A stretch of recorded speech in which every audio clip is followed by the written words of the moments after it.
Hey there, everybody. How you doing? Welcome very much to Astro Weather for July 2026.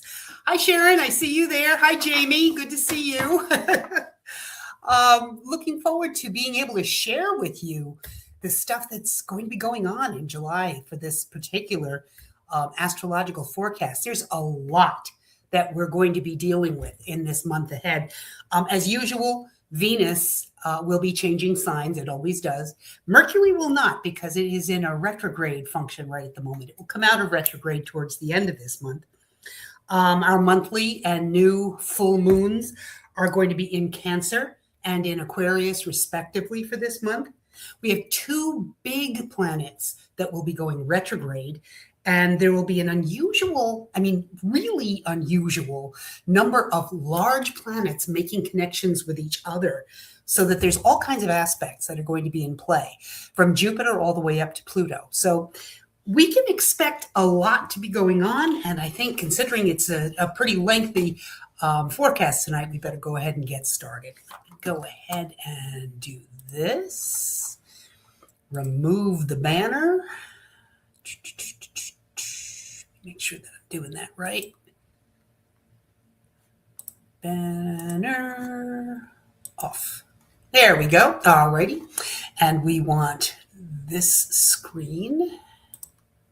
Okay. So, Astro Weather for July of 2026. First up, the very first thing we have going on tonight. Let's see, is this working? There we go. The first one is on July 7th. This is when Neptune is going to be turning retrograde. It's in Aries. It will be stationing on the 7th. When we think about Neptune transits, the energy of Neptune is that it blurs the edges of things. It's the best way to think about it. Confusion, vagueness are very possible, because Neptune's energy dissolves things. That's how it makes change. It takes what is and just really takes the ethereal edges of it and makes it harder to distinguish. So it allows, though, through that kind of action, to let the intangible become part of our awareness and part of our existence. That's how we bring change in through Neptune. Now, we can feel let down by that kind of action, but if we're able to reframe our perspective on how we look at this, instead of fearing change, it can be an amazing breakthrough for creativity, for spiritual activity, for social awareness, and for our ability to really lean into our intuition. So the first thing that I always look at when I'm looking at Neptune retrograde, as you see here, is you're going to have to realize that indecision, or a feeling like having a lack of direction, is a very common byproduct of what's going on here. Because without those clear edges that we have when Neptune is not in retrograde, we can sometimes feel like a rowboat that slipped its mooring at the key. It's just sort of floating off and not knowing in which direction we're going. And the problem that can happen with that is that we get tossed by the tides. But if instead we can look at that, instead of being tossed by the winds of war, to be instead going with the flow, it can be a much more gentle kind of shift and change.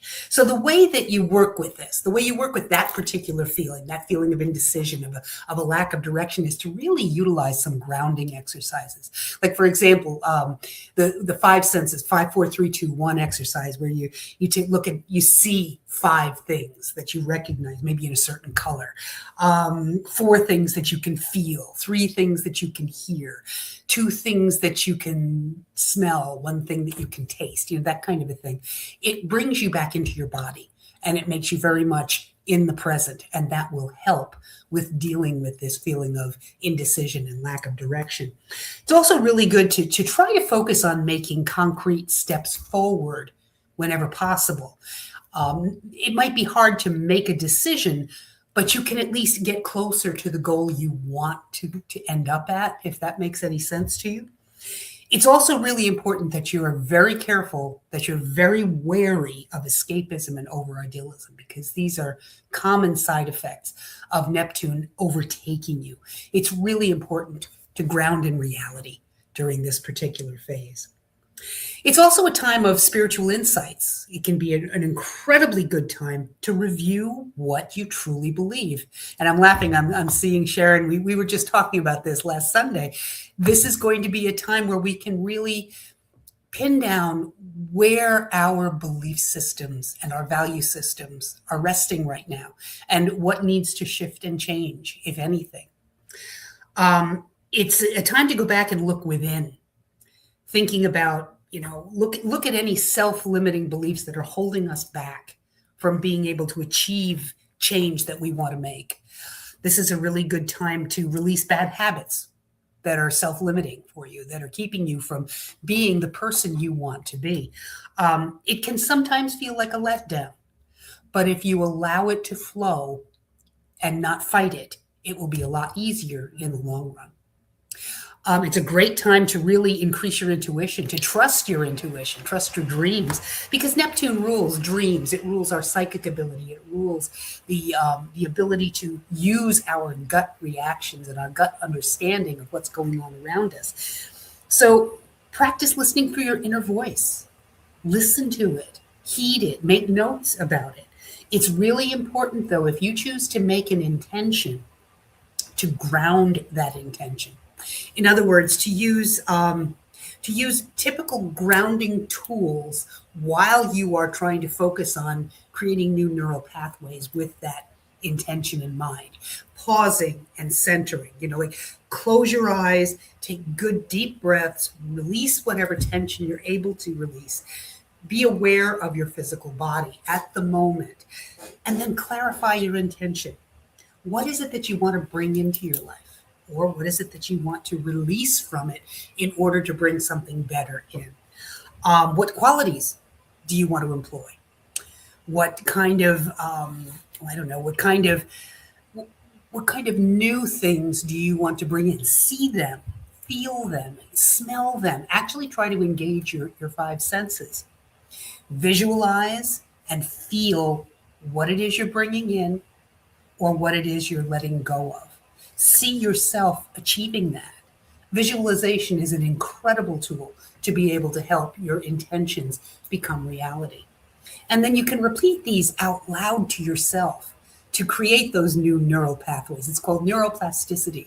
And it's a new way of rewiring your brain in order to be able to bring new things into your life. So it's a great time for you to really allow your intuition to come to the forefront.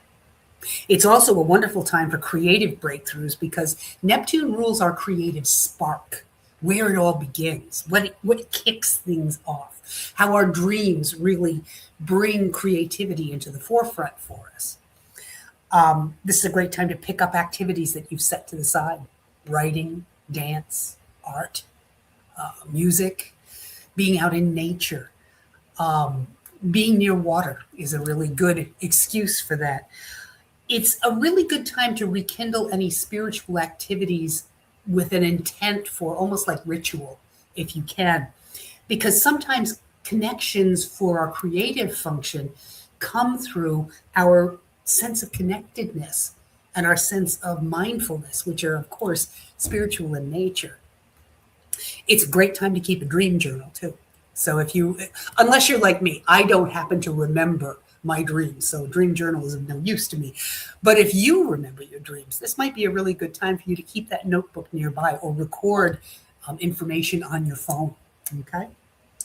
It's a really good time to become aware of illusions that you are possibly allowing yourself to be aware of, or allowing yourself to be privy to, I guess I should say.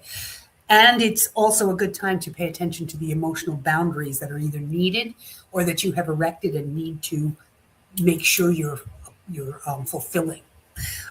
Boundaries are not a dirty word. They're incredibly necessary for us in order to be our most mentally, spiritually, and physically healthy, quite honestly.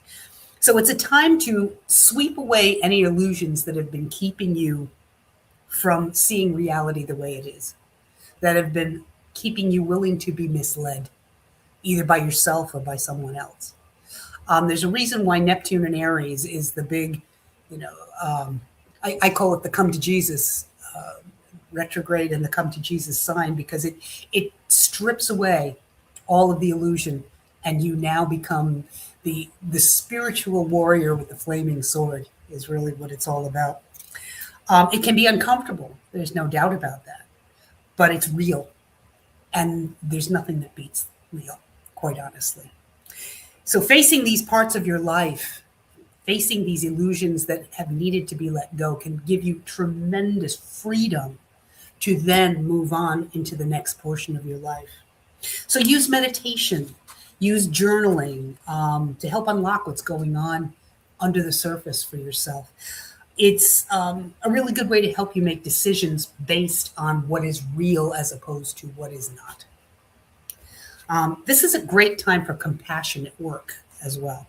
Anything that requires you to use compassion, use empathy in order to be able to move your own agenda forward, or to be able to be of support to someone out there.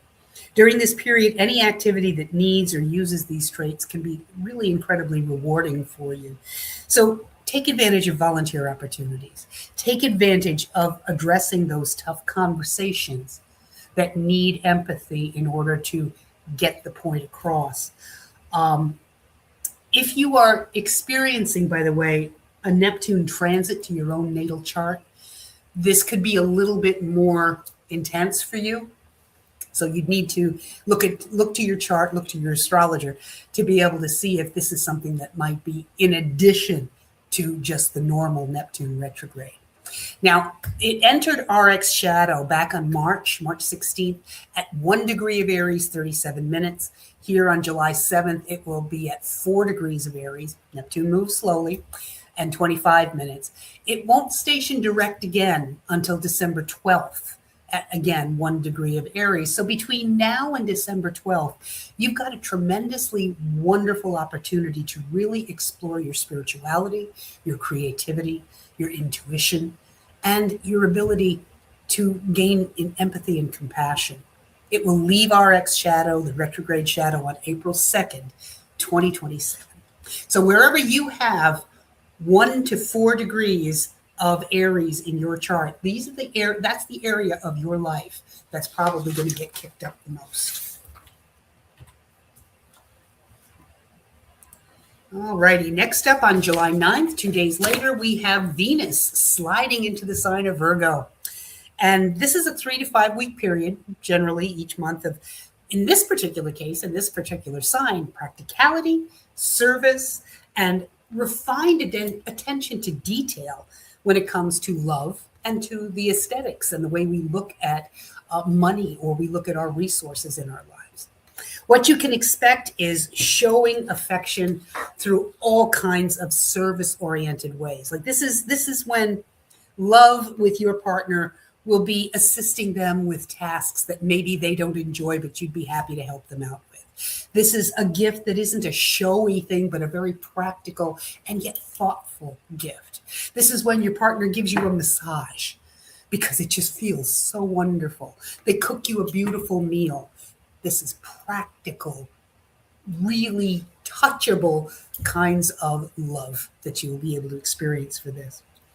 We tend to look at romance evaluate it far more critically when Venus is in Virgo, because we're analytical about it. We want to take a look and see, when Venus is in Virgo, what adjustments need to be made in our relationships. How can we fix what's going on?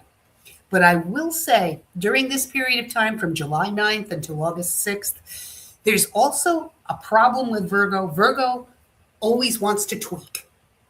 So if it ain't broke, don't fix it, is kind of the attitude I would take here.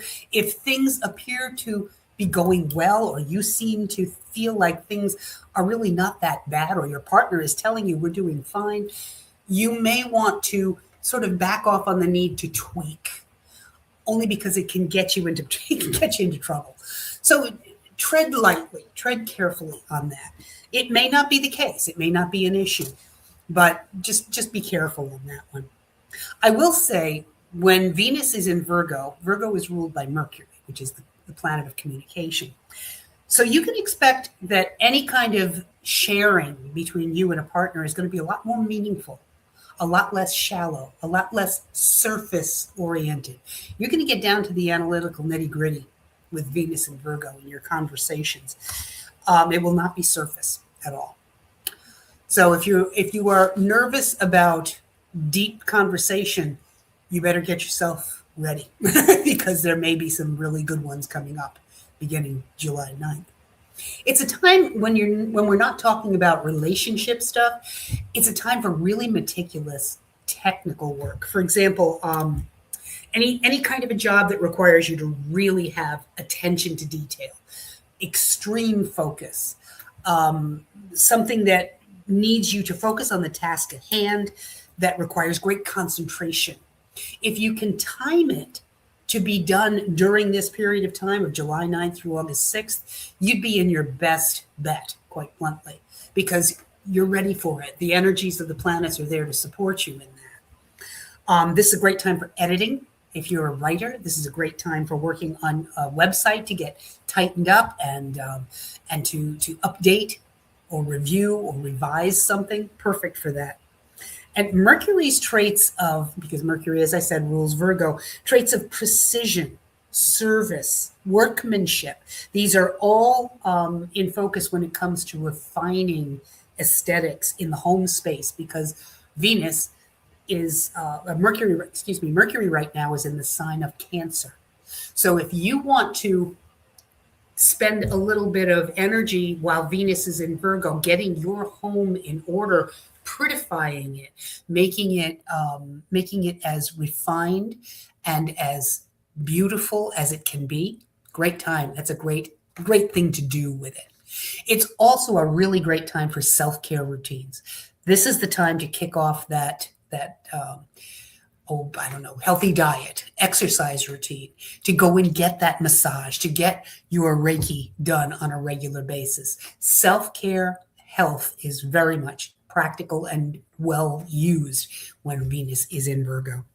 And then finally, it's a great time for acts of service, helping your loved ones, again, because Mercury rests in Cancer, the sign of the family.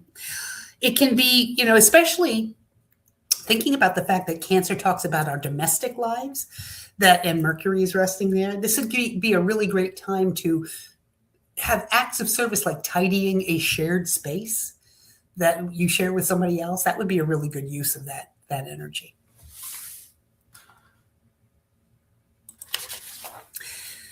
On July 14th, the new moon is at 21 degrees of Cancer, 59 minutes.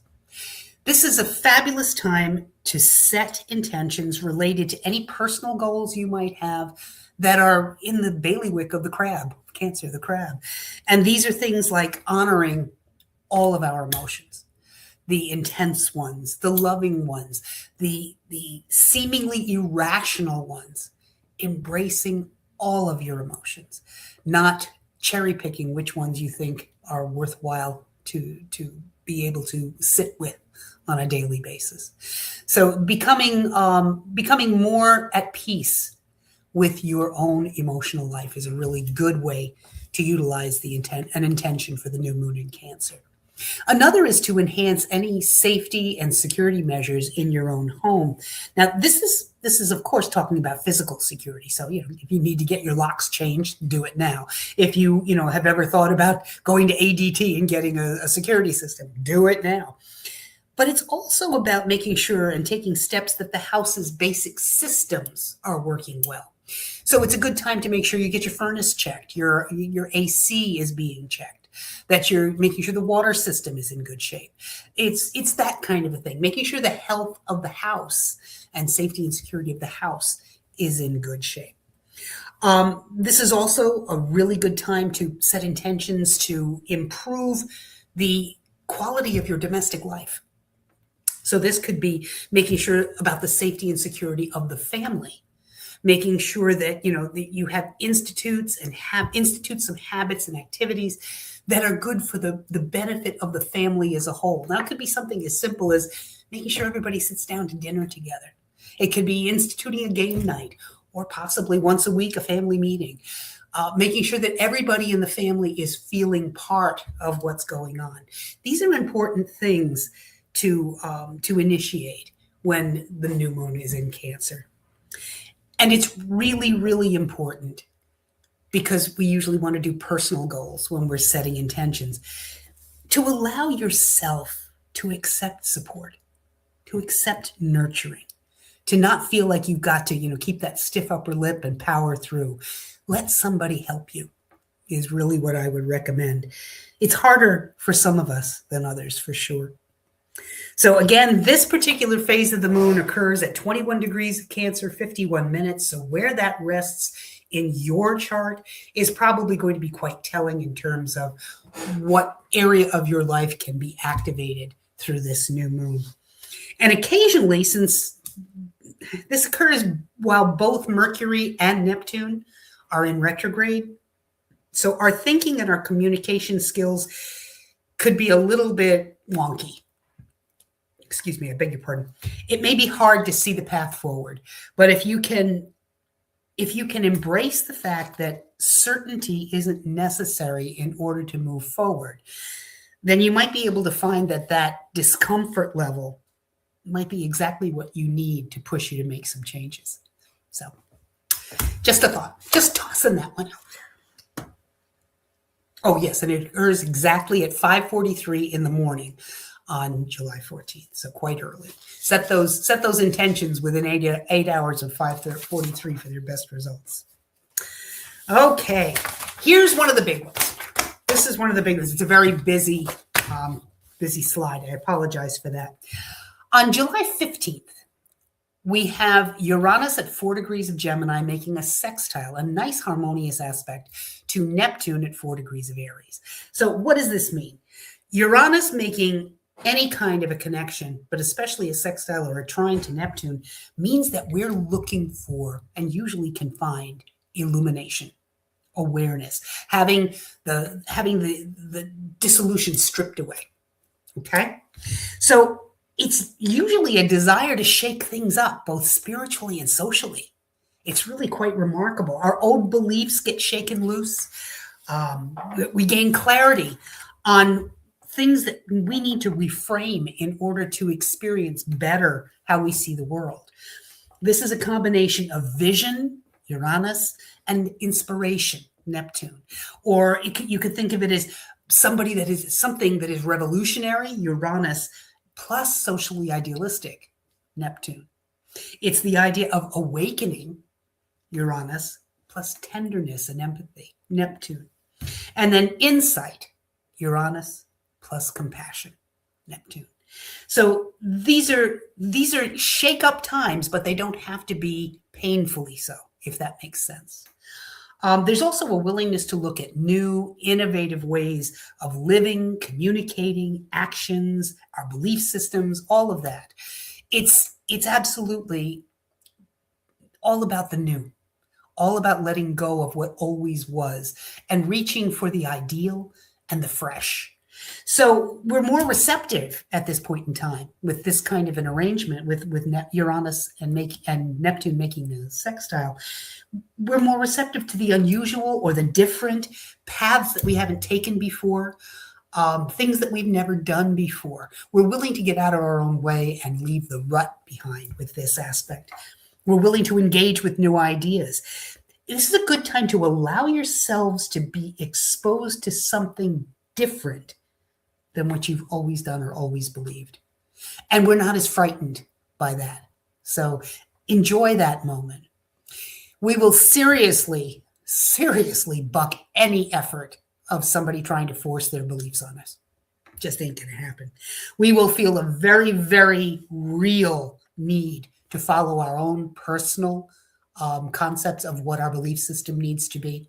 Having somebody else try to force us into something, it will fall on deaf ears.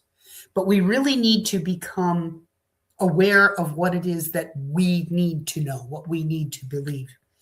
The one thing that I would say is that the counter of this is also true. We can be totally awakened and get these wonderful brand new ideas, and we need to be careful we don't start proselytizing. that we don't start trying to force our ideas on other people. We must remember when this aspect is going on that we're talking about a very personal part of everybody's lives. Live your best life, as my daughter would say, and let other people do the same. It's a time of reform, of embracing the ideal in society, as Neptune is all about the ideal. So I would say that what we're probably going to see during this period is a heating up of an interest in making sure that under-resourced populations are being taken care of, that we're expressing compassion for others, helping others, that we're providing encouragement to the people we care about and to ourselves, hopefully, for chasing and pursuing our own dreams. I wouldn't be at all surprised between June 24th and August 6th if we see some kind of shift politically, because Uranus rules politics as well. There may be some kind of a shift in terms of some of the atrocities that are going on when it comes to some of the social things that we're facing right at the moment. One negative is that it is a time of personal escape. Now, it doesn't have to be negative. We can use art, dance, Neptune, or all on our own terms, Uranus. That's a positive use of escape. A negative use is by spiraling into despondency when we can't seem to get things to change as quickly as we'd like them to. So this is when we can end up engaging in risky behaviors to try to escape more. That's the Uranian side of it. Now, it's interesting. This particular aspect doesn't happen very often. In fact, the last time it did was around 1966 through 1968. And we can all remember the counterculture. We can remember the changes in music. This is when Eastern music, the sitar, and the spirituality of the Beatles visiting India really came into play. This is a time always of spiritual and personal development. This is when transcendental meditation really kicked off. It was a time also of gender and identity shifts. The roles, the traditional roles in 66, 67, 68, they moved quite dramatically during that period of time. And I mentioned art and music. So these are the kinds of energies we can look forward to during this period. It started back on August 28th, 2025 at 1 Gemini. Then we were looking at Uranus at 29 Taurus, because it had shifted back through retrograde motion on November 20th. Then July 15th, this one, it will be again at 4 Gemini. January 15th next year at 1 Gemini once again. And then it will finish its fifth final perfection, they call them, when it's in the exact aspect, on June 6th. 6th of June, D-Day of 2027. So between now and next June, we should be able to see some pretty major global awarenesses coming into the forefront. Promises to be really exciting.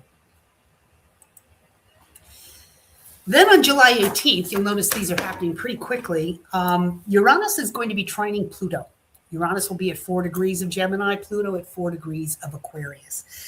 And when it forms that trine, this is the first of 5 trines that will be in perfection between now and May of 2028.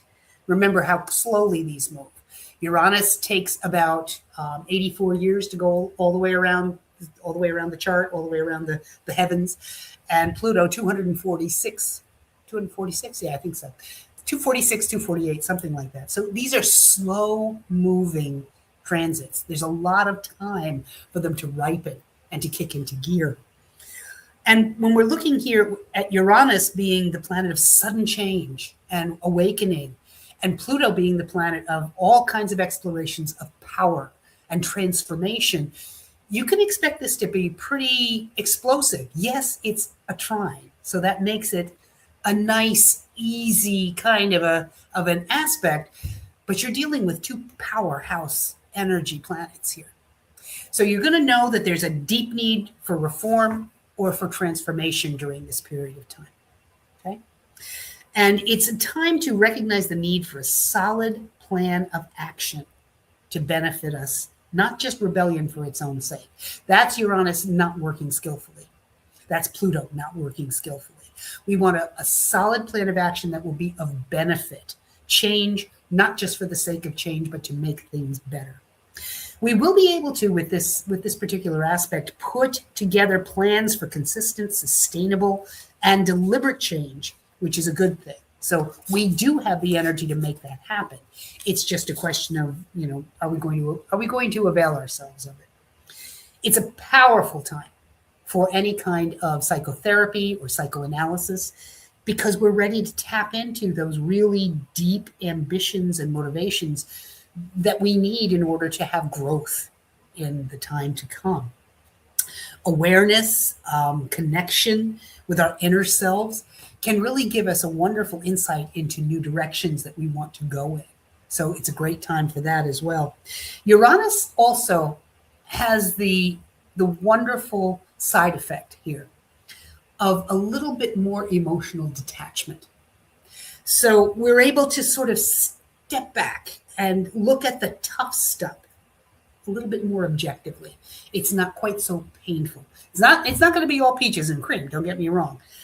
But it will be less traumatic to look at these deep inner things that need transformation. We're ready to discuss the more taboo and complex subjects in our lives, but we're also ready to find solutions to fix them, which is kind of cool. We no longer accept this concept of, well, we've always done it this way. It's not going to fly anymore. We're going to be really looking to make sure that things don't just slide along. We want meaningful change to come into play. The one thing you need to be careful of with this is that there is the tendency for overwhelm. Once the dark side, so to speak, is exposed, the sheer volume that gets involved with Uranus and Pluto coming together can be very heavy. So you need to pace yourself. If you're doing shadow work at this point in time, make sure that you're setting up really smart boundaries. Like when you feel the beginning of overwhelm, step back, ground, take a break, breathe. It's important to be aware. Keep awareness of your state of mind, of the state of your emotions when you're working with this kind of thing. On the positive, it's a great time to create new alliances and friendships, partnerships, that kind of a thing. There could be, this could be related to new talents that emerge right now, or just from the basic need for independence that Uranus is always going to kick up, and a sense of stepping into your own personal power, and that's Pluto. So it's a really good time to be able to meet up with new people who can help you further along your own agenda. And then finally, remember, Pluto always is going to be an exploration of power. So you can gain a lot of awareness during this particular aspect of seeing where your personal power can help you share the wealth with others, and your own wealth with somebody else, and others with you, kind of thing. It's a really powerful time to be able to help correct social inequities. So look for the things that you feel like you need to make change in on a social level, and work for it. See what you can come up with.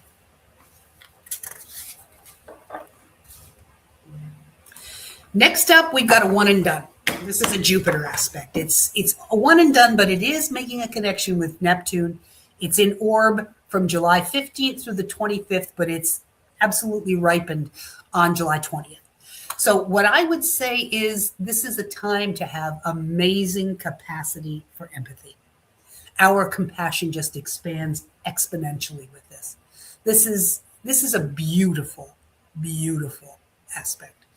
Idealism and humanitarian desires will bubble up and give you all kinds of opportunities, because Jupiter is that wonderful planet of luck that throws opportunities in your path. So make connections with people from other backgrounds and be able to widen your mind through some kind of unusual or different experience that you've never tried before.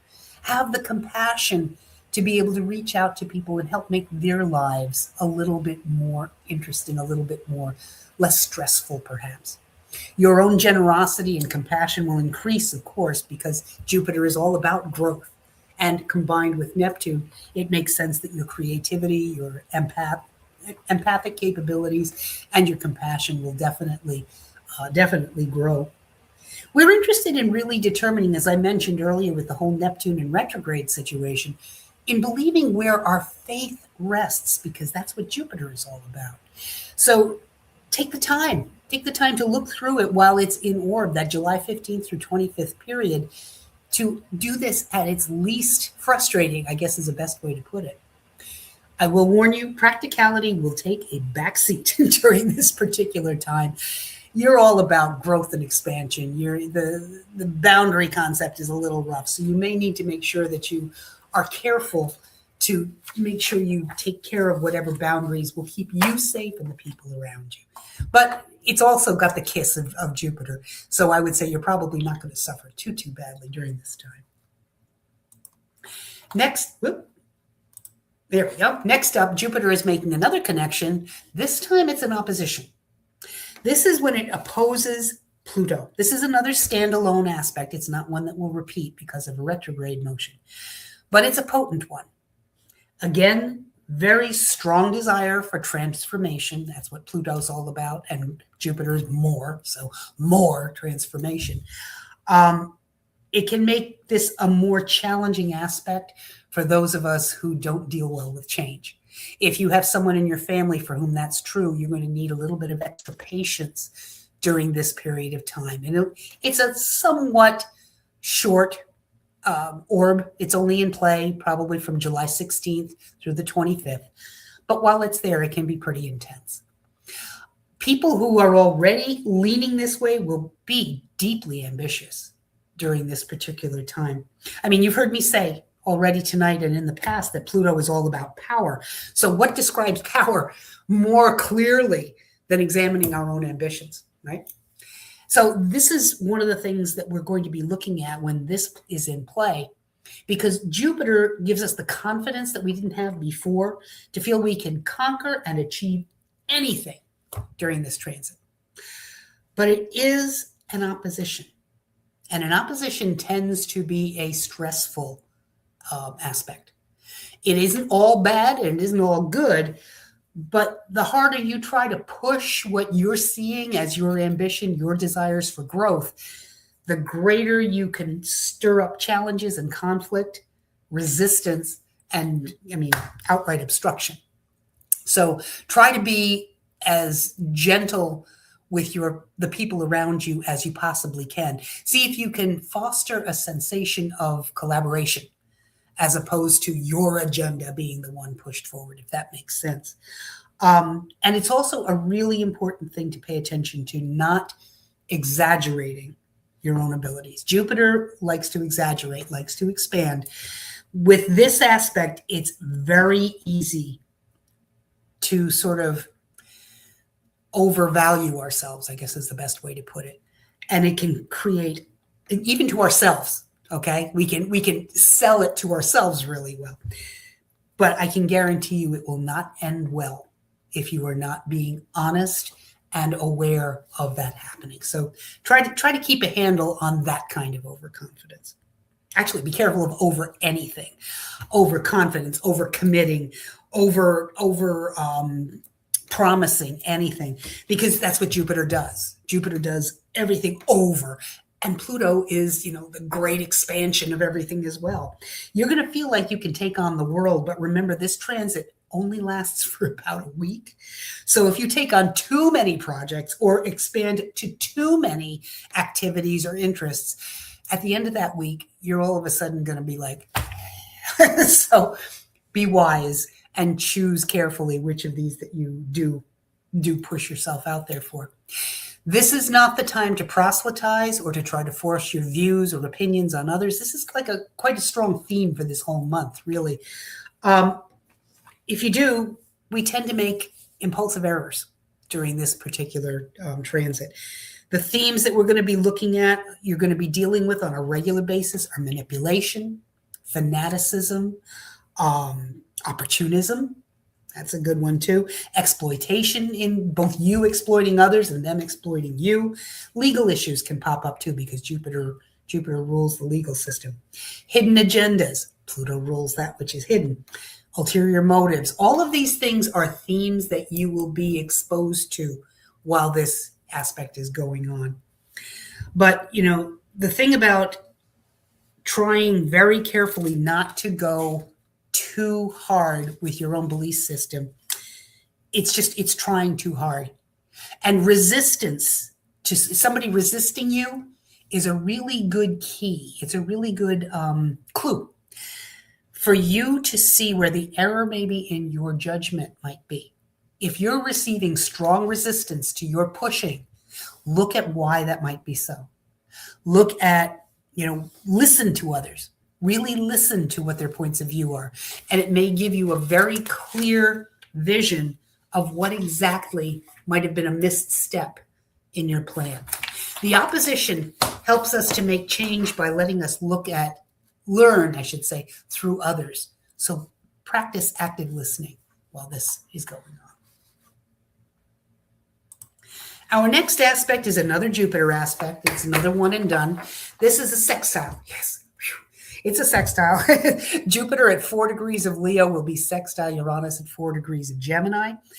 This is a blissful time. It really is. It's ripe at 1:03 a.m. on July 21st, and it's in orb through July 15th through the 26th. We just see change and activity as nothing to fear, as a good thing. We have this ability to innovate and be flexible when this aspect is in play. Change is seen as exciting, not frightening when this is going on, which is really nice. We're open to new ideas, to new attitudes, to styles of doing things. And it's not a scary prospect. So it's really nice to be able to think outside the box and not fear the outcomes. It's also a time to adopt non-traditional styles of things. You're going to find yourself totally unwilling to want to have a hidebound routine in place. You're going to want to break through those bonds. You'll be resistant also to obligations or people and situations that limit your self-expression. I would say for this particular week, if you have some heavy responsibilities you have to take care of, you're going to need to make sure that you block extra time in place so that you can take frequent breathers so you don't get frustrated. Okay? There's no denying there are things that we have to do, that we have to get finished, that we must be responsible for, obligations that we can't just shove aside. So what I would say is to build in time to give yourself a break in there. Okay. It is probably one of the most optimistic times of any kind of astrological aspect. It's truly a very positive outlook overall when Jupiter is making sextile to Uranus. Also, group activities and online connections, technology being involved, organizing, all of these are really highly favored during this aspect. Any kind of financial endeavors that are associated with groups or organized efforts, that will probably do quite well during this time. Online connections and ventures, educational pursuits, great time to take an online class. Great time to do it. This is a really good time for writing, publishing, editing, speaking. These are all good for that. Humanitarian efforts in any way, shape, or form. Social reform in any way, shape, or form. Because you're able to detach a lot from the personal emotions that can get entwined into situations. You're much more easily able to let go of something and allow change to occur. And finally, it's a really good time to bring out the best in others because you recognize others' gifts. So it's really pleasant. You can find unusual and unique ways to inspire others to be their best selves. And it's also, you remember the wonderful phrase from Star Trek, The Wrath of Khan, the good of the many outweighs the good of the few or the one. That's kind of where your mind is at during this particular transit. So again, this is an orb from July 15th through the 26th, and it's its most potent and exact at 1:03 a.m. on July 21st. Our next slide, the sun is entering wonderful Leo. This is the time of being outgoing. It's proud, it's playful, it's fun. Leo loves fun, so enjoy the time. Enjoy it for sure. From July 22nd through August 22nd. Everybody, you are your own sun sign. There's no doubt about it. But all of us get this lovely little extra gleam of Leo-ness when the sun is in this sign. We're more generous. We can be filled with a very happy pride. We enjoy being on center stage and having an outlet for our creative expression when this is going on, far more so than usual. The Leo sun is intensely an individualized one. So it's not content with simply being part of the team. Usually it wants center stage. So this is a time to shine. This is a time for you to really let your plumage show. Be the peacock that you know you can be. And our ambitions can very, very likely be elevated during this period of time. What you need to watch out for is overconfidence, a little bit of arrogance in there, pride in a less than positive way. We can be very overly competitive when the sun is in Leo. So, and also watch out for a certain amount of jealousy and vanity. Leo likes to preen after all, but we're blossoming during this time. It's really a time when we can truly express ourselves. So try not to look at it as a negative, look at it as a positive, and enjoy Leo season. On July 23rd, hallelujah, Mercury in Cancer no longer will be retrograde. Whew, it will go direct at 16 degrees of Cancer, 19 minutes after a retrograde cycle that lasted a little bit over 3 weeks. Now, during that period of time, communication, travel, technology, it should all settle itself down once again. Once we're a day or two fully direct. Just remember that the days of the station, when it seems to be slowing down and making its shift, they're unusually unsettled and can be turbulent. So there's the thing to not sign contracts during Mercury retrograde. Expect there to be kind of weird technological problems. They will still be there on that July 23rd date, that station date. Give yourself 24 to 48 hours after the 23rd to be able to relax with that. But like any retrograde planet action, the whole key is reflect, review, revise.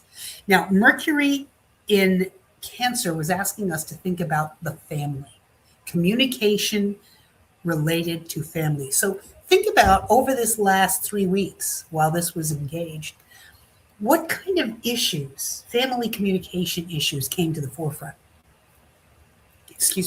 during the retrograde cycle?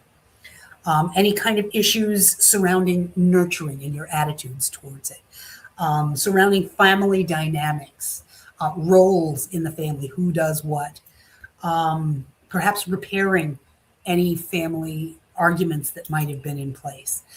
This is the time to go ahead after the thing's done, after the 24th, say, and actually get in there and fix it. Get in there and make the change. You've had the chance to think about it, to review it. Now you can fix it. Now you can revise it. It went into the retrograde shadow on June 12th. Just a couple of days ago, June 29th, it actually stationed retrograde. It will station direct on July 23rd, and then finally on August 6th, Mercury will move out of retrograde shadow at 26 degrees of Cancer. On July 25th, Neptune will be sextile Pluto. Here's another one of those big planet connections. The thing that it happens a lot, there's a tremendous number of Neptune-Pluto connections. What we're looking for in this is that, it's Pluto the detective is the way to look at this, is going to come into a favorable connection with Neptune, the wise grandmother is really the best way to think about her. So we get very, very canny and wise when it comes to people's motivations. We become very good at digging through the different strata of problems, the different layers of issues that we come into contact with. We use our detective skills to get down to the nitty-gritty and figure out exactly what the root of the problems might be. We find out and think about what really motivates people to do the things they do. You think about, why do they think the way they do? These planetary connections, the Neptune sextile Pluto, really highlights our interests in other people, why they do the things they do, and how things work. So it really is a fascinating aspect to play with. It's a time when we excavate the core base of the Neptune and Pluto areas of interest, which are everything from big money, Pluto, economics, for example, our natural resources, anything that's underground, that's Pluto, the metaphysical and parapsychology parts of the world, Neptune, and the dark underbelly of politics, because that's Pluto as well. So cultural movements will come into play here, and the truly paradigm shifting of thoughts and breakthroughs and advancements can really come into play with this particular aspect. Now, it actually has been in striking distance. We've been feeling it since about June 11th, and it will still be felt through about October 30th. That's how slowly these planets move. So this is a slow hatch, shall we say, a slow gestation period for the birth of this kind of change and shift and transformation. You can think of this as like a spiritual roto-rooter, to be perfectly honest with you. The psychic energy that gets involved here with Neptune, which is psychic ability, and Pluto, which is power, you put those two together, it can be really intense, but it can also break up any log jams for your ability to figure out what do you believe. We've been talking about that all night here. So really enjoy this period of time to be able to reorganize your concepts of your belief system. It really can come up through a spiritual breakthrough for you. It's a time of wanting to step away from the ordinary and find the ideal in all areas of life, but especially where 4 degrees of Aries and 4 degrees of Aquarius rest in your chart. Let's say, for example, Pluto is right now coming through your 5th house, okay? So if you're looking for the ideal in how to have fun, or you're looking for the ideal romantic partner, there you have it. There's your Neptune, okay? Your Pluto. It's also a great time to work literally on developing your intuitive capabilities, expanding your compassion and empathy. If you ever wanted to take a class on how to channel mediumship, on doing the kinds of work like this, working with astrology, working with the tarot, fabulous time to do it. Take advantage of it between now and the end of October. Almost at the end here, guys. Almost at the end. I told you there was a lot going on. Here is our second large planet stationing retrograde. We're looking at Saturn making its move into retrograde motion at 14 degrees of Aries and 45 minutes on July 26th. Now, remember what I had said. Always retrogrades are reflect, review, revise. So what you want to do is to take into account what Saturn governs. It governs responsibility. It responds with discipline, boundaries, and long-term goals, things that, a solid long-term effort is needed in order to achieve, okay? So this is the time to take time to examine what are your long-term goals. Do they need to shift and change? I mean, sometimes there are many of us that have set up our goals 5 years ago, and life has shifted. Life has changed since then. So this might be the time to take a look at them and shake them out a little bit and refresh them, okay? Anything that you want to look at, especially when it comes to career, finances, your personal projects, and also anything that takes a lot of hard work. These are the things in terms of goals that you might want to review. It's a very important time, not a good idea, but an important time to assess and strengthen boundaries and foundations in your life. Saturn is all about structure. So it's really important to see what structures are still holding up well. Maybe they need a little bit more shoring up, and which ones need to be dismantled and rebuilt altogether. Saturn is all about authority.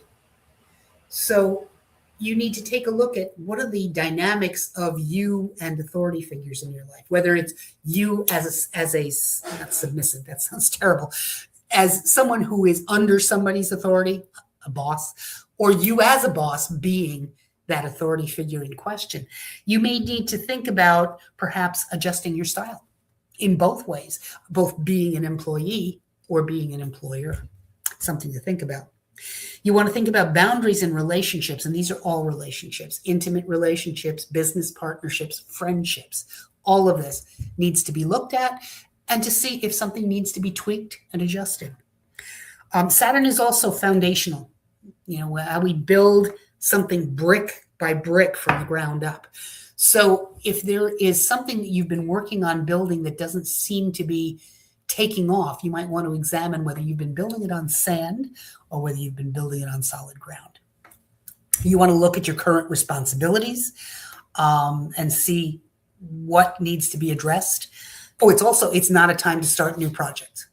Not a time to start new projects. Sorry to say. It's a great time to take a project that's been in place and tweak it or bring it up to the next level, but not to start something new. It probably won't end well. Looking at your current responsibilities, what I mean by that is seeing where perhaps those priorities need to shift and change. See if there's somebody that you can share the wealth with or share the load with, maybe is another way to look at it. And slow down. Slow down. When Saturn is in retrograde, you need to take your time. You need to be the hare or the tortoise, not the hare at this particular period of time. Saturn entered retrograde shadow back on April 20th of this year. It actually stations retrograde here on July 26th. It will station direct on December 10th and then leave retrograde shadow in March of next year. But it's all happening between 7 and 14 degrees of Aries. So that's the part of your chart that you want to look at. The people for whom this is really, you're going to feel it, are the people that have strong planets or like their rising sign or their MC at between 7 and 14 degrees of Aries. All the cardinal signs: Aries, Cancer, Capricorn, and Aries, Cancer, Capricorn. Oh my goodness, I'm drawing a blank there. Aries, Cancer, Cardinal, Libra, Cardinal Air, and Capricorn. It's a good thing, however. Saturn is the great taskmaster, but he's also the one that will get you through the hard stuff. So listen to his wonderful, wonderful suggestions. And then our final one for the night. On July 29th, we have our full moon in Aquarius. This is going to be at 6 degrees of Aquarius. The moon will be at 6 degrees of Aquarius, 30 minutes. The sun at 6 degrees of Leo, 30 minutes, because it's always opposite in the heavens at that point in time. And the reason why the full moon can be difficult is that we're looking at the balance, the fulcrum point that we have to find between Aquarius and Leo energies.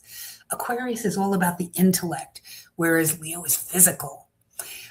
Aquarius is calm, cool, and collected, and Leo is fiery. Banked fires, I grant you, but fiery.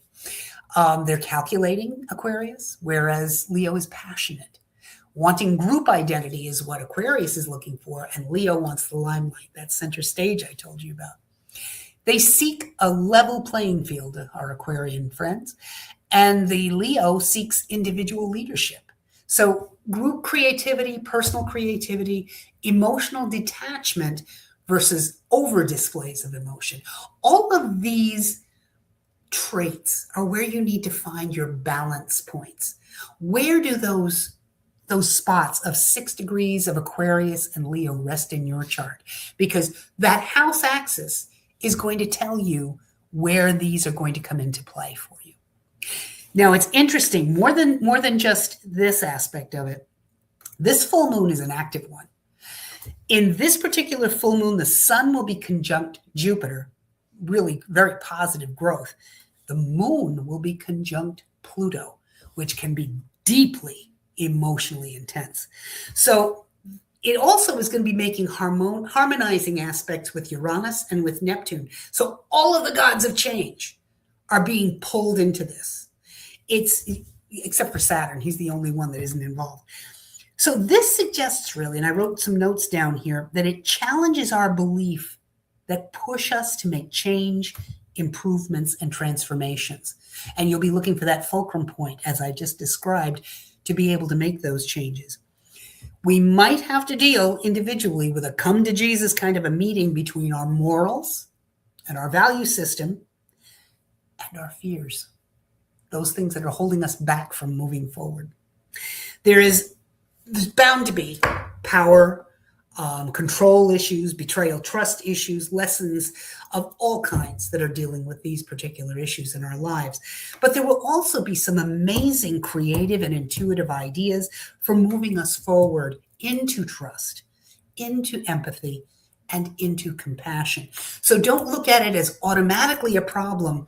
Try to reframe, what can I learn from this challenge? What is universe trying to help me see in this particular difficulty?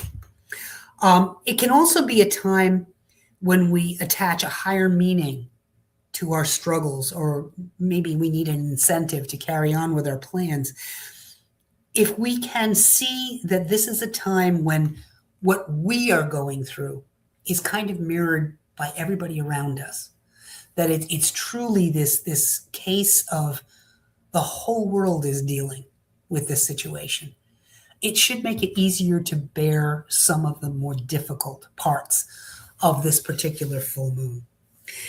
But I would absolutely say that you can expect, with that moon conjunct Pluto, some real rebirth of humanitarian kinds of projects, kinds of goals, and kinds of energy. So there we have it, my darlings. That is the wonderful Astro Weather for July of 2026.